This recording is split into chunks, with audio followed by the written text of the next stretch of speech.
बऱ्याच जणांना त्वचेवर वारंवार विशेषतः नाकाच्या आजूबाजूला किंवा हनुवटीवर ब्लॅक हेड्स, व्हाईट हेड्स येण्याची तक्रार असते. त्यासाठी काय करायचं?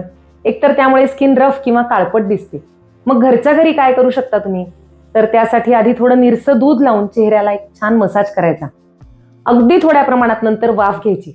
स्टीममुळे ही पोअर्स ओपन होतात आणि त्यातून जे टॉक्झिन्स असतात ते बाहेर पडायला मदत होते. नंतर घ्यायचे त्रिफळा चूर्ण. त्रिफळा चूर्ण खूप छान अँटी इन्फ्लेमेटरी आणि अँटी बॅक्टेरियल कॉम्बिनेशन आहे. फक्त अर्धा चमचा त्रिफळा दह्यामध्ये मिक्स करायचं आणि चेहऱ्याला स्क्रब सारखं 5 मिनिटं छान चोळून घ्यायचं. आणि मग थोड्या कोमट पाण्यानं चेहरा धुवायचा आणि सुती टॉवेलनं चांगला दाबून चेहरा पुसून घ्यायचा. जिथे ब्लॅकेट्स आहेत तिथे तुम्ही थोडं दाबून प्रेशरनं चेहरा पुसला की हे ब्लॅकेट्स निघून येतील. हा सोपा उपाय करून पहा आणि तुमचे अनुभव कमेंट्समध्ये नक्की कळवा.